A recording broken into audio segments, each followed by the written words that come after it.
అందరూ కళ్ళారా చూడాలి అనేటటువంటి దృష్టితోటి జాంబవంతుడు చేసినటువంటి మేనేజ్మెంట్ స్కిల్ అన్నమాట ఇది.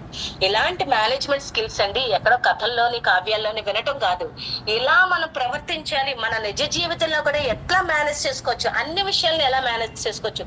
మనకి ఇంట్లో కుటుంబ సమస్యలు బోలెడన్ని ఉంటాయి. పిల్లలతో వాళ్ళ ఎడ్యుకేషన్ కి సంబంధించినటువంటి సమస్యలు ఉంటాయి, పెద్దవారితో సమస్యలు ఉంటాయి, మనకే ప్రత్యేకంగా అనారోగ్య సమస్యలు ఉంటూ ఉంటాయి. మరి ఇన్ని సమస్యలున్నా సమస్య ఏదైనప్పటికీ కూడా వాటిని అధిగమించాలి, ఆ పని పూర్తి చేసుకోవాలి, జీవనాన్ని సుగమనం చేసుకోవాలి, ఈ భవసాగరాన్ని చక్కగా ఈదాలి అంటే మనలో చాలా మందికి మనకి మేనేజ్మెంట్ స్కిల్స్ అనేవి అవసరం ఉంటుంది. సో ఇక్కడ నుంచి జాంబవంతుడి నుంచి మనం నేర్చుకోవాల్సినటువంటి స్కిల్ ఇది. సరే అయిపోయింది. ఇలాంటి స్కిల్స్ మనకి చాలా చాలా వస్తుంటాయి కావ్యం ముందుకు వెళ్లే కొద్దీ కూడా. టైం మేనేజ్మెంట్, ప్రాబ్లమ్ సాల్వింగ్, అలాగే టీం వర్క్ ఎలా చేయాలి, కమ్యూనికేషన్ స్కిల్స్ ఎట్లా డెవలప్ చేసుకోవాలి అనేటటువంటి విషయాలు మొత్తం ఈ విషయాలన్నీ కూడా కావ్యంలో పొందుపరిచారు మనకి వాల్మీకి మహర్షి. సరే మనము ఇంకా కథలోకి వచ్చేద్దాము. అందరినీ అడిగిన తర్వాత జాంబవంతుడిని హనుమకి ఆజ్ఞనిచ్చాడనమాట. ఇంకా అప్పుడు ఒక్కసారిగా హనుమ తను నిర్ణయం తీసుకున్నాడు, వెళ్ళాలి, సీతమ్మ వారి యొక్క జాడను తెలుసుకొని రావాలి, నేను చేస్తాను. రాముని యొక్క కార్యము ఏదైతే ఉందో ఆయన దాన్ని శిరసావహించి రామ బంటులాగా ఆయన ప్రవర్తిస్తాడనమాట. రాముని నోట మాట రావటమే ఆలస్యం, తక్షణమే ఉన్న ఫలంగా వెళ్ళి చేయగలిగినటువంటి కెపాసిటీ మన యొక్క హనుమంతుల వారికి ఉందన్నమాట. ఈయన గొప్ప జితేంద్రియుడు కూడా. హనుమ యొక్క వైభవాన్ని చెప్పుకోవాలంటే జితేంద్రియుడు. ఈయన సీతమ్మ వారిని వెతకటానికి వెళ్ళినప్పుడు, సీతమ్మ అంటే స్త్రీమూర్తి కదా, మరి ఒక స్త్రీ గురించి ఎవరి దగ్గర వెతకాలి? స్త్రీల మధ్యలోకి వెళ్ళి వెతుక్కోవాలి. ఎక్కడ ఉంది అమ్మవారు, ఆ సీతమ్మ వారు ఎక్కడ ఉన్నారు, ఏ ప్రదేశంలో ఉన్నారు అని చెప్పి అలా వెతుకుతూ వెళ్తూ ఉన్నప్పుడు ఆ యొక్క సముద్ర లంఘనం చేసేసిన తర్వాత రావణ లంకలోకి ప్రవేశించిన తర్వాత రావణాసుని యొక్క అంతఃపురం ఏదైతే ఉందో ఆ లోపలికి వెళ్ళాడండి హనుమంతుల వారు. ఎంత గొప్ప జితేంద్రియుడు, ఒక్కసారి జాగ్రత్తగా దృష్టి పెట్టి ఆలోచించండి. ఆ లోపలికి వెళ్ళేసరికి చాలా మంది స్త్రీలు ఉన్నారు. ఎలా ఉన్నారు అంటే, ఆ రాత్రి వేళ రావణాసురునితో ముచ్చట్లు తీర్చుకొని అర్ధనగ్నంగా మంచి నిద్రావస్థలో ఉన్నారు. మనం కూడా అంతే, నిద్రపోయినప్పుడు మన వస్త్రాలు కొంచెం అటు ఇటు అవుతూ ఉంటాయి. అటువంటి స్త్రీల మధ్య సీతమ్మ వారిని వెతుకుతున్నాడు ఆంజనేయుడు. వెతుకుతున్నప్పుడు సర్వసాధారణంగా శారీరకంగా ఉండేటటువంటి ఒక వాంఛ పెరుగుతుంది, మన మనసులో మెదులుతుంది. ఏంటది అంటే, ఒక పురుషుడు ఒక స్త్రీని చూసినప్పుడు కలిగేటటువంటి శారీరక వాంఛ. కానీ ఇక్కడ అతను కార్యదక్షత కలిగినటువంటి కార్యసిద్ధి మాత్రమే ఆయన దృష్టిలో ఉంది. అలాగే జితేంద్రియుడు అని కూడా చెప్పుకున్నాం. అంటే ఇంద్రియాలన్నిటినీ కూడా కంట్రోల్ చేసుకోగలిగినటువంటి శక్తి, కెపాసిటీ ఈయనకి ఉంది, హనుమంతుల వారికి ఉంది.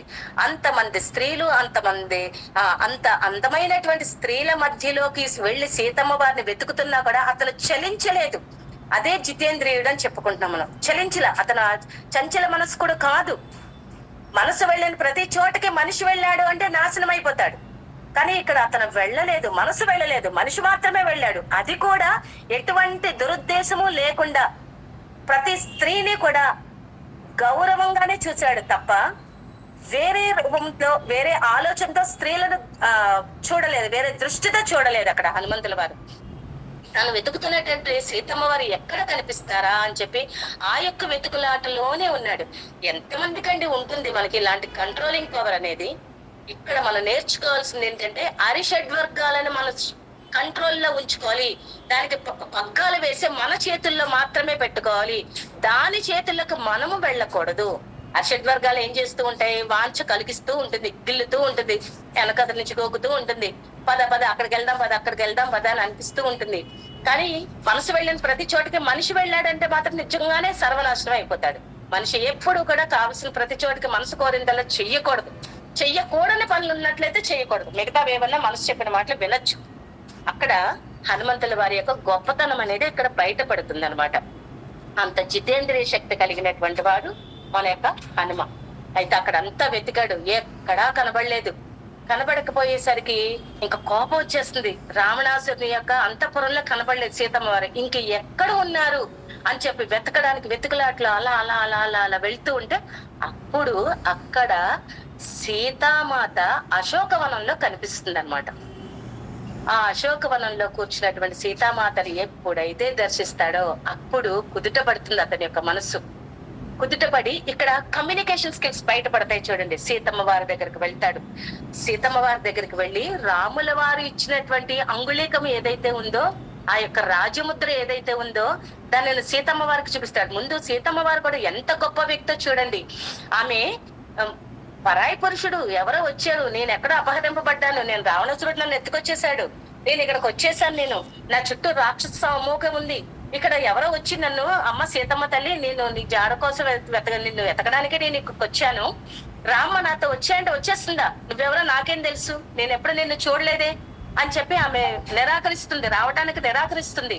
అయితే నిరాకరించినా కూడా అతను కమ్యూనికేషన్ చేస్తాడు. ఏమని కమ్యూనికేట్ చేస్తాడు అంటే ఏదో ఒకటి చూపించాలి, చూపిస్తేనే గానీ ఆమె నమ్మదు. అతను వచ్చినప్పుడు తీసుకొచ్చినటువంటి అంగుళీకం ఏదైతే ఉందో అది తీసుకుని తన మనసులో తన చేతుల్లో ఉంచుకుంటాడు. రాముడు ఎలా ఉంటాడో చెప్పాను అనగానే రాముని యొక్క సౌందర్యం గురించి వర్ణిస్తాడు, అత్యద్భుతంగా వర్ణిస్తాడు. రాముని యొక్క యాబ్సెన్స్ లో, రాముడు అక్కడ లేని పరిస్థితుల్లో సీతమ్మ వారికి రాముని యొక్క అందం గురించి చెప్తాడు. సీతమ్మకు తెలియదా రాముడు ఎంత అందగాడో, ఎలా ఉంటాడో తెలియదా? కానీ ఎందుకు చెప్పాడు ఇక్కడ, ఎందుకు చెప్పాల్సి వచ్చింది? తనని సీతమ్మ వారు నమ్మటం లేదు కాబట్టి నమ్మిక కలిగించాలి. అక్కడ నమ్మిక కలిగించాలి అంటే రాముడిని తను చూసినట్టుగా చెప్పాలి కదా. రాముడిలో ఎటువంటి పోలికలు ఉన్నాయి, ఎలా ఉంటాడు, పొడుగ్గా ఉంటాడా, పొట్టిగా ఉంటాడా, తెల్లగా ఉంటాడా, నల్లగా ఉంటాడా, ఏదో ఒక ఇదైతే చెప్పాలి కదా, ఎలా ఉంటాడన్న విషయం తెలియచేయాలి కదా. ఆ చెప్పినటువంటి ఆ రాముడు సకల గుణాభిరాముడైనటువంటి రాముడిని గురించి అత్యంత సుందరంగా వర్ణిస్తాడు. ఆయన యొక్క రాముల వారి యొక్క యాబ్సెన్స్ లో సీతమ్మ వారికి ఇచ్చాడు. ఇది బాగానే ఉంది. అయితే మరి సీతమ్మ వారి దగ్గరికి వెళ్ళాను అని చూసినటువంటి విషయాన్ని రాముల వారికి చెప్పాలిగా. రాముల వారికి చెప్పడానికి కూడా ఆయన వెళ్ళాడు.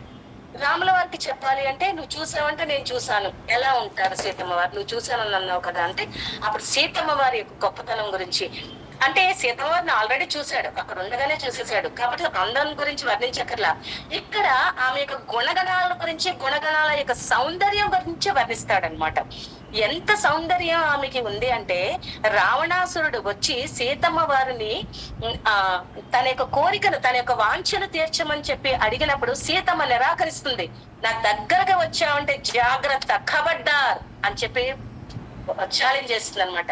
నా దగ్గరికి వచ్చావో ఆహుతైపోతావు, నా యొక్క రాముని యొక్క బాణానికి నువ్వు ఆహుతైపోతావు, జాగ్రత్త అని చెప్తుంది. ఈ యొక్క విషయాన్ని ఆమె యొక్క క్యారెక్టర్ తెలియచేస్తుంది అనమాట. ఆమె యొక్క క్యారెక్టర్ ఎంత గొప్పగా ఉంది అన్నది. ఆమె యొక్క క్యారెక్టర్ గురించి అంత అత్యద్భుతంగా రాముల వారికి వర్ణిస్తాడు. అంటే సీతమ్మ వారు పవిత్రంగా ఉన్నారు. అక్కడ ఒక మగ పురుషుని యొక్క అధీనంలో ఉన్నప్పటికీ కూడా ఆమె పవిత్రమైనటువంటి వ్యక్తిగానే ఉన్నారు, ఆ యొక్క అశోకవనంలో ఉన్నారు అని చెప్పి విషయాన్ని అత్యంత సుందరంగా వర్ణిస్తాడు. అక్కడ జరిగినటువంటి విషయాన్ని ఇక్కడ జరిగినటువంటి విషయాన్ని అక్కడ తెలియజేస్తాడు. ఇదండి కమ్యూనికేషన్ స్కిల్స్ అంటే. ఏం చెప్పలేదు. సీతమ్మ వారు మీకు ఏమి ఇచ్చారంటే శిరోభూషణం ఇస్తున్నామే, మరి గుర్తించాలి కదా, వెళ్ళాలని చెప్పడానికి ఏదో ఒక ఆనమాలు ఇవ్వాలి కదా, చూపించాలిగా రాముడికి కూడా. అప్పుడు ఆమె తన యొక్క జడలో ఉన్నటువంటి శిరోభూషణాన్ని తీసి ఇస్తుంది హనుమంతుల వారు బయలుదేరినప్పుడు. దానిని అక్కడ చూపిస్తాడనమాట. ఇది ఎంత గొప్ప వర్ణనండి నిజంగాను. మన యొక్క వాల్మీకి మహర్షికి పాదాభివందనం చేయాలి. మహానుభావులు ఎక్కడ ఏ లోకాల్లో ఉన్నారో ఆయన నిజంగా. ఓకే, ఇది కమ్యూనికేషన్ స్కిల్స్ గురించి. అలా మధ్యలో మనకి వచ్చినటువంటి వాటి అన్నిటిని గురించి కూడా తెలుసుకున్నప్పుడు, అలాగే ఇప్పుడు ఇది ఎందుకు చెప్పుకోవాల్సి వచ్చింది అంటే ఇట్లాంటి కమ్యూనికేషన్ స్కిల్స్ మన జీవితంలో చాలా అవసరము. ఎదుటి ఒక వ్యక్తితో మాట్లాడినప్పుడు లేదా ఒక వ్యక్తిని ఇంకొక వ్యక్తి ఫేస్ చేసినప్పుడు ఎదుటి వారిని నొప్పింపక తానవ్వక తప్పించుకు తిరుగువాడు ధన్యుడు సుమతి అని సుమతి శతకంలో ఉంటుంది కదా. అలాగే తప్పించుకు తిరగక్కర్లేదు, మనం నొప్పించకుండా మాట్లాడితే చాలు. చాలా మంది మాట్లాడే విధానం ఎలా ఉంటుందంటే హర్ట్ చేసేస్తూ ఉంటారు. ఏముందిలే నీ గొప్ప అని అనేస్తూ ఉంటారు. నిజానికి అన్నవాడు చాలా నీచిపోయినటువంటి వాడు, కానీ ఎదుటివాడి యొక్క గొప్పతనాన్ని మెచ్చుకోడు. అక్కడ అలా ఉంది కదా, మీరేంటి ఇలా చెప్పారు అనేటటువంటి విషయాలు అసలు విషయాన్ని వదిలిపెట్టేసి ఇంకేదో విషయం గురించి హైలైట్ చేస్తూ అక్కడ ఏంటి అదేదో మృగం గురించి ఉంది కదా, మీరేంటి ఇంకో మృగం గురించి మాట్లాడారు. ఇట్లాంటివి అవసరం లేదండి. మనకి ఏం కావాలో దాన్ని మాత్రమే స్వీకరించాలి, అదే కమ్యూనికేట్ చేయాలి 10 మందికి కూడా. మిగతా అనవసరమైనటువంటి విషయాల జోలికి మనం వెళ్లకుండా ఉంటేనే మంచిది అనమాట. సో ఇలా ఈ పరంగా జీవితంలో మనకి ప్రతినిత్యము కూడా, ప్రతి క్షణము కూడా ఎన్నో రకాలైనటువంటి అవి ఎదుర్పడుతూ ఉంటాయి. మనకి కమ్యూనికేషన్ అనేది చాలా చాలా చాలా చాలా ఇంపార్టెంట్ మన జీవితంలో, ప్రతి ఒక్క మనిషి జీవితంలో. మనకి 10 మంది స్నేహితులు ఉండాలన్నా, మన వెనక 10 మంది మనుషులు ఉండాలన్నా కూడా కావాల్సింది ఏంటంటే కమ్యూనికేషన్. అలాగే కుటుంబ సభ్యులలో కూడా మనం చాలా మందితో, మన కుటుంబంలోని సభ్యులతోటే, భార్య భర్తతో మాట్లాడు, భర్తలు వాట్సాప్ చూసుకుంటే ఎక్కడో ఫోన్ పట్టుకొని ఒక గదిలో ఉంటాడు, భార్యలు ఇంకో గదిలో ఉంటుంది, పిల్లలేమో దేశాలు వదిలిపెట్టి ఇంకెక్కడో ఉంటారు. ఒక కుటుంబంలో ఉన్నటువంటి వాళ్ళందరూ కూడా తలొక చోట, తలొక దిక్కున ఉంటారు. వారి మధ్య మరి కమ్యూనికేషన్ ఎట్లా కుదురుతుంది? దానికి కూడా మన అదృష్టవంతులమేనండి. టెక్నాలజీ పెరిగింది, వీడియో కాల్స్ వచ్చినాయి, వాయిస్ మెసేజెస్ వచ్చినాయి, లేదా వాట్సాప్ మెసేజ్లు వచ్చినాయి. వాటి ద్వారా కనీసంగా కమ్యూనికేట్ చేసుకుంటున్నాం. డైరెక్ట్ గా మనం అక్కడ కూర్చొని అందరం కూడా, కుటుంబ సభ్యులందరూ కూడా మాట్లాడుకునేటువంటి పరిస్థితి లేకపోయినా, ఉద్యోగ రీత్యా వాళ్ళు వెళ్ళి ఉండొచ్చు, లేదా ఈ భార్య భర్త ఉద్యోగ రీత్యా తల్లిదండ్రులను వదిలిపెట్టి ఉండొచ్చు. కారణం ఏదైనప్పటికీ కూడా దూరంగా అయితే ఉన్నారు. మరి ఒకరికొకరు కమ్యూనికేట్ చేసుకోవాలి. అలాగే ఇరుగింటి వారితో, పొరుగింటి వారితో మనం చాలా జాగ్రత్తగా ఉండాలి. చక్కటి సంభాషణ చేస్తూ ఉండాలి. అనవసరమైనటువంటి సంభాషణ అవసరం లేదు. Okay, done. ఇంకా వెళ్ళేద్దాం ఒక విషయాన్ని.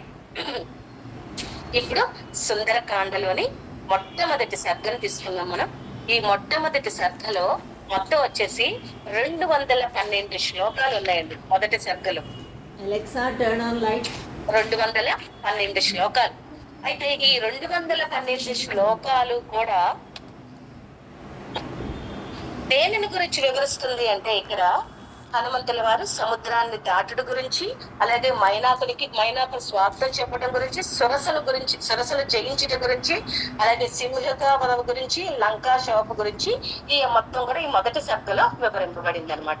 ఇప్పుడు మొట్టమొదటి శ్లోకమైనటువంటి రామాయణ గాథలో 12,000వ శ్లోకమైనటువంటి మొట్టమొదటి శ్లోకము. నేను మొత్తం వచ్చేసి ఒక 10 శ్లోకాల వరకు చదివేసి నేను దాని యొక్క అర్థం చెప్తాను మీకు. నేను ఆ అర్థం చెప్పుకున్న తర్వాత మీ చేత ప్రాక్టీస్ చేయించడానికి ప్రయత్నం చేస్తాను సమయాన్ని బట్టి. ఈ రోజు కుదరకపోతే రేపన్నా కనీసం మీ చేత ప్రాక్టీస్ చేయిస్తాను. మనం తొందరగా చెప్పేసుకుంటే తొందరగా ప్రాక్టీస్ చేసుకోవచ్చు.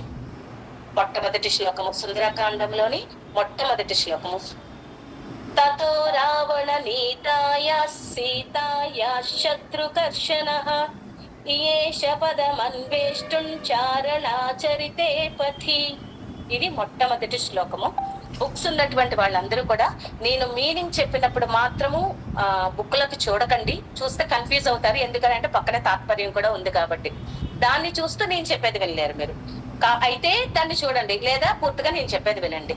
బుక్ లో ఉన్నటువంటి అర్థాన్ని చూడాలి అంటే ఎప్పుడైనా చూడొచ్చు, మీ దగ్గర బుక్ ఉంటుంది కాబట్టి. కానీ చెప్పేది వినండి. వినేసిన తర్వాత అప్పుడు మీరు బుక్ లో చూసుకొని మీరు కూడా చేయండి ఆ యాక్టివిటీ. మీరు కూడా అర్థం తెలుసుకోండి. ఇక్కడ మనకి శ్లోకాలు ఎక్కువగా ఉండటం వల్ల ప్రతి పదానికి అర్థాలను అయితే ఇందులో చెప్పుకోలేము మనము. మొత్తం ఓవరాల్ గా ఒక్కొక్క శ్లోకానికి ఏమేమి మీనింగ్ ఉంది అన్నది, లేదా 10 శ్లోకాలకి సంబంధించినటువంటి మీనింగ్ అంతా కూడా, తాత్పర్యం అంతా కూడా ఒక్కసారిగా చెప్పేస్తాను నేను. ఇంకొకసారి చదువుతున్నాను. తతో రావణ నీతాయ సీతాయ శత్రుకర్షణః ఈయేష పదమన్వేష్టుం చారణాచరితే పథి దుష్కరం నిష్ప్రతిద్వంద్వం చికీర్షన్ కర్మ వానరః సముదగ్రశిరోగ్రీవో గవాం పతిరివా బభౌ అథ వైడూర్యవర్ణేషు శాద్వలేషు మహాబలః ధీరః సలిలకల్పేషు విచచార యథా సుఖం ద్విజాన్ విత్రాసయన్ ధీమాన్ వరసాపాదపాన్ హరన్ మృగాంశ సుబహూన్ నిఘ్నన్ ప్రవృద్ధ ఇవ కేసరీ నీలలోహితమాంజిష్ఠ పత్రవర్ణైః సితాసితైః స్వభావ విహితైశ్చిత్రైః ధాతుభిః సమలంకృతం కామరూపిభిరావిష్టం అభీక్ష్ణం సపరిచ్ఛదైః యక్ష కిన్నర గంధర్వైః దేవకల్పైశ్చ పన్నగైః సతస్య గిరివర్యస్య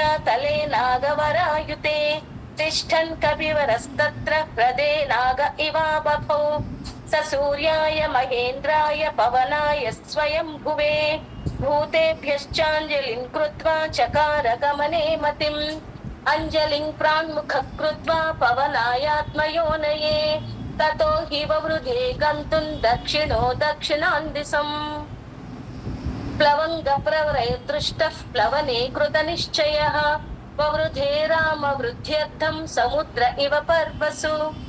నేను మొత్తం 10 శ్లోకాలు చదివాను. బుక్స్ లేనటువంటి వారు కొంచెం ఇబ్బంది పడొచ్చు. అమ్మ సౌజన్య గారు మీరు స్క్రీన్ షేర్ చేయండి అమ్మా. స్క్రీన్ షేర్ చేయండి. ఈ 10 శ్లోకాలు కనిపించేలాగా స్క్రీన్ షేర్ చేయండి.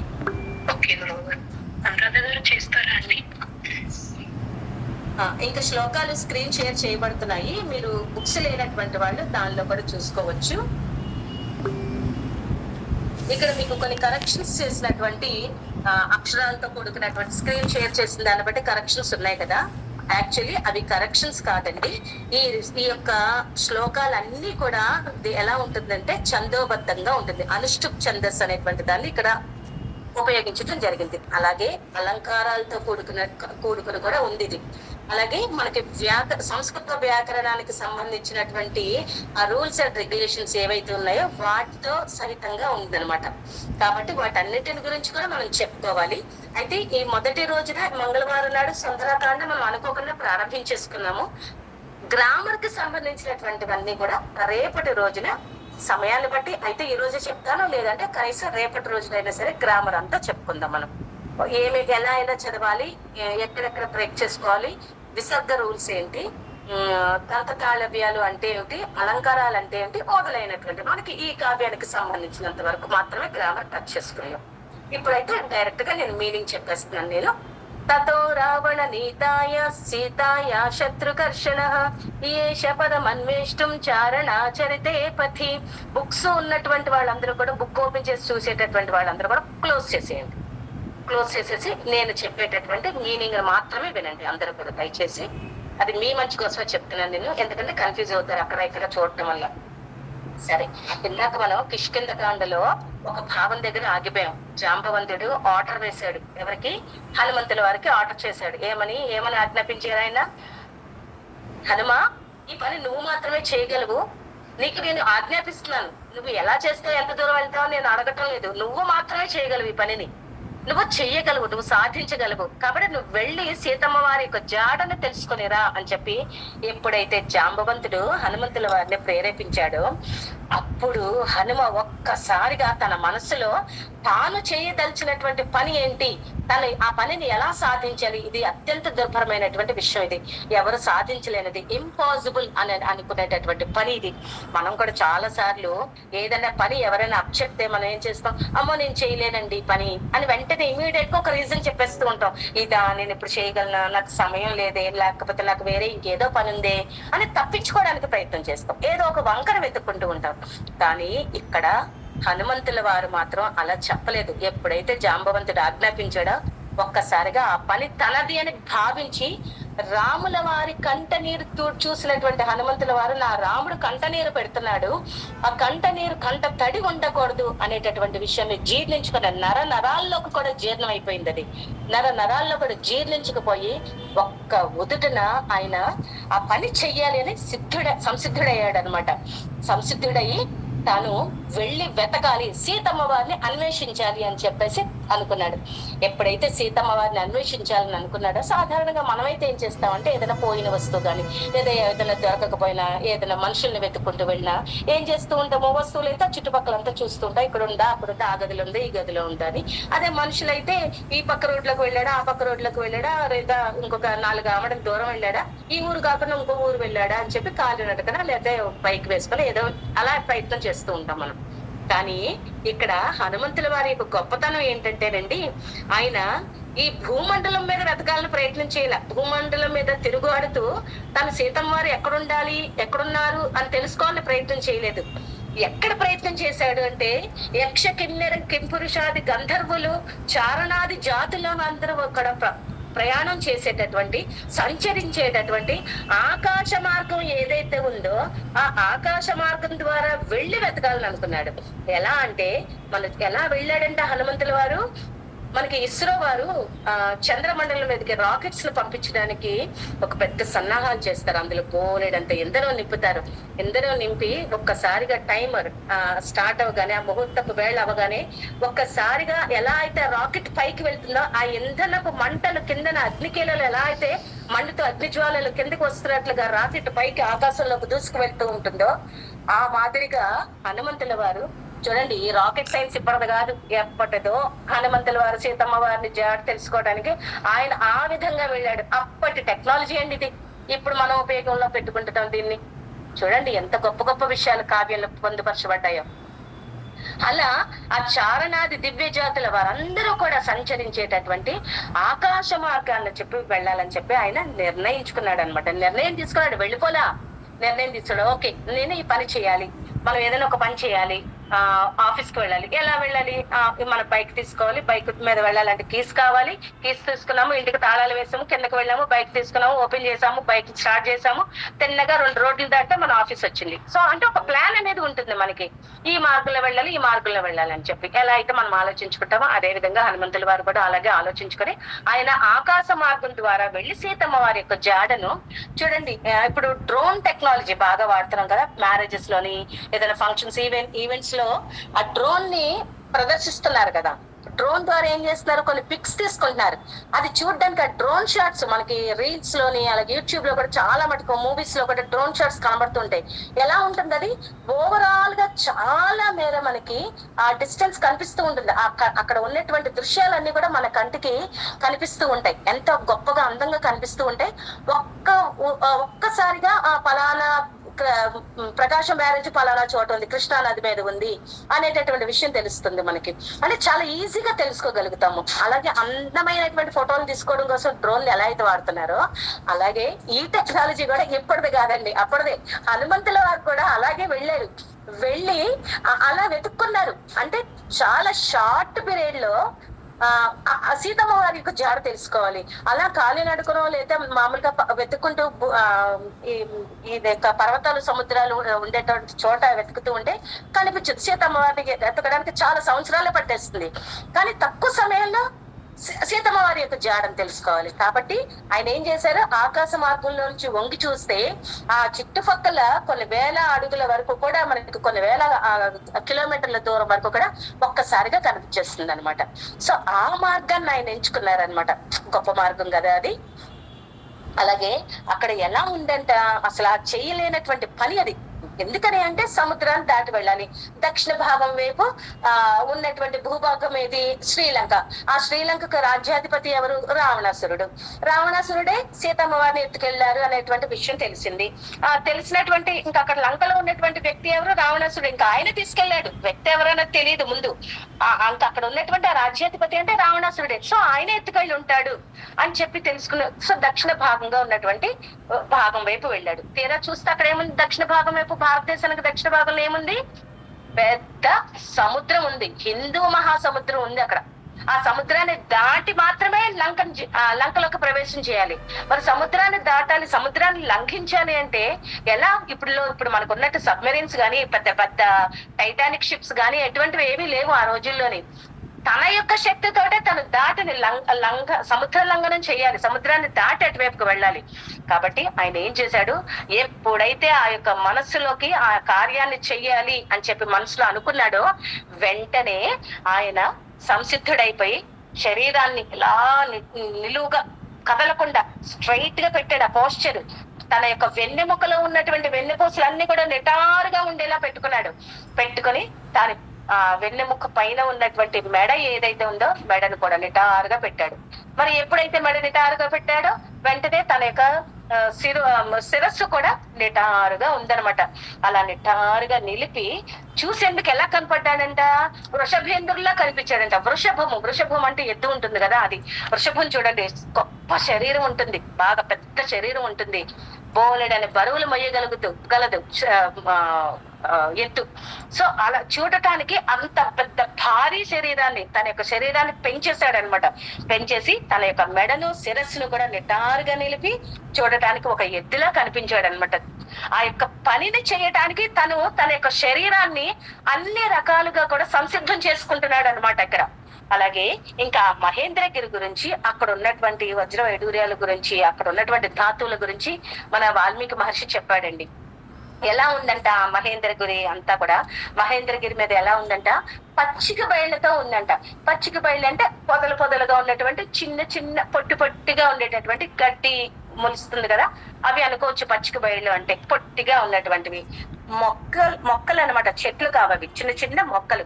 అయితే ఈ మొక్కలన్నీ కూడా ఎలా ఉన్నాయంట, పచ్చిక బయళ్ళు ఎలా ఉన్నాయంట, వైడూర్య వర్ణ శోభితాలే ఉన్నాయంట. వైడూర్య వర్ణ శోభితము అంటే ఏంటి, వైడూర్యం. వైడూర్యం అంటే దీన్ని ఇంగ్లీష్ లో క్యాట్స్ ఐ అని అంటాం కదా. దాని యొక్క రంగు ఎలా ఉంటుంది, క్యాట్ ఐ రంగు కలర్ ఎలా ఉంటుంది, లైట్ పేల్ ఎల్లో, అలాగే లైట్ గ్రీన్ కలర్. ఈ రెండిటి యొక్క కాంబినేషన్ అనమాట. అది పసుపు పచ్చ కాదు, అలాని ఆకుపచ్చ కూడా కాదు, చిలక ఆకుపచ్చ కూడా కాదు, చాలా లేత ఆకుపచ్చ అనమాట. లేత పసుపు రంగు. ఈ లేత పసుపు రంగు, లేత ఆకుపచ్చ, ఈ రెండు మిళితమైతే ఏ రంగు అయితే వస్తుందో ఆ రంగులో పిల్లికళ్ళు కూడా అంటాం కదా, పిల్లికళ్ళు చూడండి కొంచెం డిఫరెంట్ గా కనబడుతూ ఉంటాయి. ఈ యొక్క అంత లేత ఆకుపచ్చ, లేత పసుపు పచ్చ, ఈ రెండు కలిస్తే ఏ రంగు అయితే ఉంటుందో ఆ రంగులో ఉన్నాయంటే అక్కడ ఉన్నటువంటి మహేంద్రగిరి మీద ఉన్నటువంటి పచ్చిక బయళ్ళన్నీ కూడా. అవి ఎలా ఉన్నాయంట, చక్కగా లేత గడ్డి కదా, అది చల్లగా అటు ఇటు ఊరికి చిన్న గాలి వస్తేనే అది అలా ఊగుతూ ఉంటాయి. చెట్లు కదలవు చూడండి, పెద్దగా గాలి వచ్చినప్పుడు మాత్రమే చెట్లు బాగా ఊగుతున్నట్లుగా కనిపిస్తూ ఉంటాయి. చిన్న చిన్న అలజడికి చెట్లు ఊగవు, ఎక్కువగా ఊగవు అనమాట, ఏదో ఆకులు కదులుతున్నట్టుగానే ఉంటది. కానీ ఇవి మాత్రం అటు ఇటు చల్లటి గాలి వస్తుందంట. ఎలాంటి గాలి వస్తుంది అంటే ఆ వాయు స్పర్శ వలన. అంటే గాలి వస్తున్నప్పుడు నీటిలో ఒకసారి మనం నీటిని గమనించినట్లయితే నీటి తరంగాలు ఏర్పడతాయి, తెలుసు కదండి. తరంగాలు అంటే సర్కిల్స్ ఏదైనా నీటి మీద ఒక రాయిని వేసాం అనుకోండి, దాని చుట్టూ సర్కిల్స్ లాగా కొంత మేర వరకు కూడా తరంగా ఎంతవరకు అయితే ప్రయాణం చేస్తుందో అంతవరకు కూడా అలా రౌండ్స్ కింద ఏర్పడుతూ ఉంటాయి కదా. ఒక చిన్న చప్పుడు వస్తుంది అనమాట. అటువంటి చప్పుడు ఆ వాయు స్పర్శ వల్ల కలిగినటువంటి, ఆ చప్పుడు వల్ల కలిగినటువంటి ఆ యొక్క చిన్న సలిల కల్పములు అంటారు వీటిని. ఆ సలిల కల్పముల వల్ల, అలాగే వాయువు స్పర్శతో ఆ పచ్చిక బయళ్ళన్నీ కూడా అటు ఇటు తరంగాయుతంలయ్యి అలరారుతూ కనిపించినాయి అంట. ఎంత చక్కగా ఆనందంగా ఉన్నాయో కనిపిస్తోంది అక్కడ పచ్చిక బయలు. ఎంత హాయిగా చిన్న గాలికి కూడా అవి రియాక్ట్ అవుతుంది అనమాట, చాలా చిన్న స్పర్శకు కూడా. అంత ఆ యొక్క మహాబలశాలి అయినటువంటి హనుమంతుడు వాటిపై హాయిగా తిరుగుతూ ఉన్నాడు. శరీరాన్ని పెంచేశాడు పెద్దగా. అప్పుడు తిరుగుతూ ఉన్నప్పుడు తనతో పాటు మనం కూడా చూడండి, ఇలా అటు ఇటు తిరుగుతున్నప్పుడు మనతో పాటు కొంత గాలి కూడా అటు ఇటు కదలాడినట్లుగా కనిపిస్తుంది. కానీ మనం ఎప్పుడు కూడా ఆ దృష్టితో చూడము, గాలి యొక్క కదలికలను గమనించము మనం. కానీ ఇక్కడ హనుమంతుల వారు చూస్తున్నారు ఎటు వెళ్ళాలి, ఏం చేయాలని చెప్పి. అటు ఇటు తిరుగుతూ ఉన్నప్పుడు తన యొక్క శరీరం నుంచి వచ్చేటటువంటి గాలి స్పర్శ కూడా, ఆ యొక్క వాయు స్పర్శకి పచ్చిక బయళ్ళన్నీ కూడా కదలాడుతూ ఉన్నాయంట. ఇంకా అలా ప్రతిభాశాలి అయినటువంటి ఆ యొక్క హనుమంతుల వారు చూడటానికి ఎలా ఉన్నాడు, ఆయన ఒక పెద్ద గొప్ప మహాసింహంలా ఉన్నాడంట. విజృంభించేస్తున్నాడు అనమాట వెళ్ళాలి అని చెప్పి. దాని వల్ల సింహంలా ఉన్నాడు అంటే ఇక్కడ ఆయన ఆ యొక్క కార్యాన్ని సాధించడానికి తన శరీరాన్ని బాగా పెంచాడని చెప్పుకున్నాం కదా. ఆ వక్షస్థల యొక్క తాకిడి కంట అక్కడ ఉన్నటువంటి చెట్లు, పెద్ద మహావృక్షాలన్నీ కూడా నేల కూలిపోయినాయి. అంత శరీరాన్ని పెంచాడు, అంత మహాసింహంలాగా కానవచ్చాడు అనమాట చూసేందుకు గాను. ఆ యొక్క తాకిడికి ఆ యొక్క మహేంద్రగిరి మీద ఉన్నటువంటి వృక్షాలన్నీ కూడా కూలిపోయినాయి. అలాగే ఆ యొక్క వృక్షాలని అంటి పెట్టుకుని కొన్ని పక్షులు, మృగాలు, జంతువులు ఉంటాయి కదా, ఆ పక్షులన్నీ కూడా భయపడి పారిపోయినాయి అంట అక్కడి నుంచి. అలాగే ఆ చెట్లను అంటి పెట్టుకుని ఉన్నటువంటి మృగాలన్నీ కూడా కొన్నేమో అసువులను వదిలేసాయి. అసువులు బారిని అంటే కొన్ని మూర్చిపోయినాయి, కొన్నేమో అసలు పూర్తిగా శరీరాన్నే వదిలిపెట్టేటటువంటి పరిస్థితికి వెళ్ళిపోయినటువంటి. అంత భయంకరంగా ఉన్నాడు హనుమంతుల వారి అలాగే ఆ మహేంద్రగిరి ఎలా ఉంది అంటే అక్కడ ఎన్నో రకాలైనటువంటి ధాతువులు ఉంటాయండి, ఎన్నో వర్ణాలతో కూడుకున్నటువంటి ధాతువులు. అంటే నీలము, ఎరుపు, పసుపు, ఆకుపచ్చ, తెలుపు, నలుపు మొదలైనటువంటి విచిత్రమైనటువంటి వర్ణాలు కలిగినటువంటి ధాతువులన్నిటితో కూడా అలంకృతమై ఉంది. అని మనకి సాధారణంగా పర్వతాల్లో ఇట్లాంటి కనులన్నీ కనబడుతూ ఉంటాయి కదా, ధాతువులన్నీ కనబడుతూ ఉంటాయి కదా. అలాగే మహేంద్రగిరిలో ఇంకా ఎక్కువగా ధాతువులు కనిపిస్తున్నాయి అనమాట.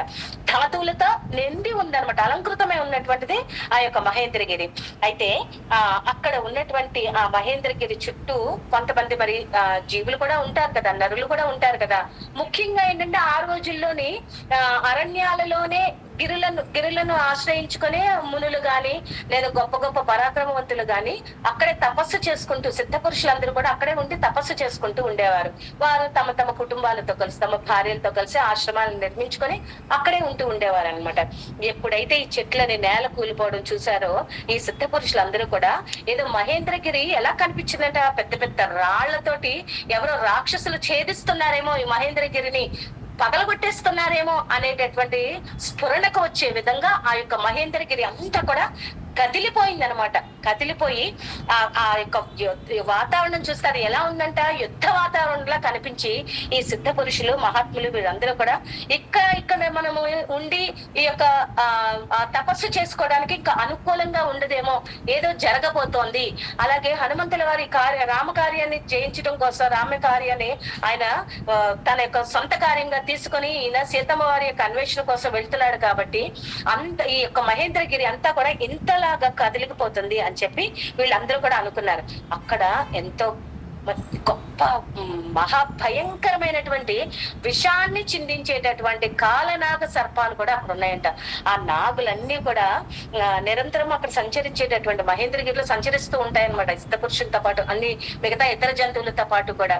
ఆ నాగులంటే ఒక్కసారిగా మహేంద్రగిరి ఎప్పుడైతే కదిలిపోయిందో అవన్నీ కదిలిపోయి చలించిపోవటం వల్ల అవి తమ యొక్క కోరలు వెళ్ళి ఆ యొక్క పర్వతానికి మహేంద్రగిరికి కొట్టుకుపోయి ఆ కోరలోంచి కాలాగ్ని విషయం అంతా కూడా బయటకు వచ్చి ఆ యొక్క మహేంద్రగిరి అంతా కూడా పాకిపోయింది అనమాట, కాలాగ్ని విషపోవటం అంతా కూడా. అయితే అంటే అంత భయంకరమైనటువంటి పరిస్థితి అక్కడ వచ్చింది. హనుమంతుల వారు ఒక్కసారిగా తన యొక్క శరీరాన్ని పెంచి సముద్ర లంఘనం చేయడానికి తాను ఉద్యమించగానే ఇలాంటి పరిస్థితి అక్కడ ఉన్నటువంటి స్థితి అంతా కూడా మారిపోయింది, వాతావరణం అంతా కూడా మారిపోయింది. ఇంకా సరే తాను చేయాలని అనుకుంటున్నటువంటి పనిని చేయడానికి సంసిద్ధుడయ్యాడు. దానికోసం గాను ఆయన ఏం చేశాడు, మొట్టమొదటిగా సూర్య భగవానికి నమస్కరించాడు, అలాగే మహేంద్రుడికి నమస్కరించాడు, తన తండ్రి గారైనటువంటి వాయుదేవునికి, అలాగే బ్రహ్మదేవునికి, ఇతర దేవతలందరికీ కూడా నమస్కరించాడు. నమస్కరించి తాను దక్షిణ భాగం వైపు వెళ్ళాలి కాబట్టి ముందుగా తూర్పు భాగం వైపు ఉన్నటువంటి తన తండ్రి గారైనటువంటి వాయుదేవుడు ఎవరైతే ఉన్నారో ఆయనకి ప్రణమిల్లాడు అనమాట. మనలో కూడా ఉంటాము, మనం కూడా ఉంటాము. మన ఇంట్లోనే మనతో పాటు తల్లిదండ్రులు కూడా నివసిస్తూ ఉంటారు. ఎంతమంది అండి మన ఇంట్లో ఉన్నటువంటి తల్లిదండ్రుల యొక్క కాళ్ళకి నమస్కారం చేసేది? కనీసం మనం చేయట్లేదు. మన పిల్లలకైనా మనం నేర్పిస్తున్నామా? నేర్పించట్లేదు కదా, ఎవ్వరూ చెయ్యము. అబ్బో ఎంత ప్రెస్టేజో మనకి, తల్లిదండ్రుల కాళ్ళకి నమస్కరించాలంట. ఎవరు చేస్తారు, నాకు ఎంత వయసు వచ్చేసింది, అబ్బో నేను చాలా గ్రేట్ కదా, నా తల్లిదండ్రులు మించిపోయి ఉన్నాను కదా అని భావించేటటువంటి వారే. కానీ ఇక్కడ ఈ యొక్క హనుమ చేసినటువంటి పని చూడండి. తను ఒక పనిని చెయ్యాలి అని అనుకుంటున్నప్పుడు తను సంసిద్ధుడయ్యాడు, శారీరకంగా మానసికంగా సిద్ధపడిన తర్వాత అక్కడే ఉన్నటువంటి తన తండ్రి యొక్క కాళ్ళకి నమస్కరించి అప్పుడు బయలుదేరాడండి బయటికి. అంజలిని ఘటించాడు అనమాట. అంజలిని ఘటించి దక్షిణ దిశగా వెళ్ళదలిచి తన యొక్క శరీరాన్ని పెంచాడు అనమాట. కార్యసిద్ధికై సముద్రాన్ని లంఘింపు నిశ్చయించుకొని వానర వీరులందరూ కూడా చూస్తూ ఉండగానే వాళ్ళందరి ముందు కూడా పౌర్ణమి దినములందు ఎలా అయితే సూర్యుడు ఉంటారో, చంద్రుడు ఎలా అయితే నిండు పౌర్ణమి రోజున చూడండి పూర్తిగా ఉదయిస్తాడు, చంద్రుడు పూర్తి చంద్రబింబం కనబడుతుంది కదా, ఎంత నిండుగా హాయిగా చల్లని జాబిల్లి కనబడుతూ ఉంటుందో అలా ఇక్కడ హనుమంతుల వారు తన యొక్క కార్యాన్ని చేయడానికి సంసిద్ధుడయ్యాడు. నిండు చంద్రునిలాగా కనిపిస్తూ ఉన్నాడు అనమాట ఆయన్ని చూడగానే. ఇందులోనండి గొప్ప విషయం ఏంటంటే చాలా రకాలైనటువంటి అలంకారాలన్నిటినీ కూడా ఇందులో వాడాడండి మన యొక్క వాల్మీకి మహర్షి. ముందే చెప్తున్నాం కదా, ఛందోబద్ధంగా ఉంది, అలాగే అలంకారాలను కూడా వాడాడు అనమాట. ప్రతి ఒక్క చోట ఒక్కొక్క అలంకారం. అంటే అలంకారంలో అంటే ఒక దానిని ఒక విషయాన్ని ఇంకొక విషయంతో పోల్చి చెప్పడము, లేదా ఒక వస్తువు యొక్క గొప్పతనాన్ని ఇంకొక వస్తువుతో పోల్చి చెప్పడము, ఇది దానిలా ఉంది అని చెప్పటం అనమాట. ఇది అలంకారాలు అంటారు. కుదిరితే రేపటి క్లాస్ లో చెప్తాను. ఇప్పుడైతే మనకి సమయం అయిపోయింది కాబట్టి ఇంకా నేను 10 శ్లోకాలే చెప్పాను కదా, మీకు ఇందాక చదివాను కదా. సో 10 శ్లోకాల వరకు మాత్రమే మీనింగ్ మీకు నేను చెప్పడం జరిగింది. ఇంక ఇక్కడతో ఆపుతాను నేను. అలాగే ఈ 10 శ్లోకాల్ని ఒక్కొక్కరితో ప్రాక్టీస్ చేద్దామమ్మా. ఓకే గురువు గారు.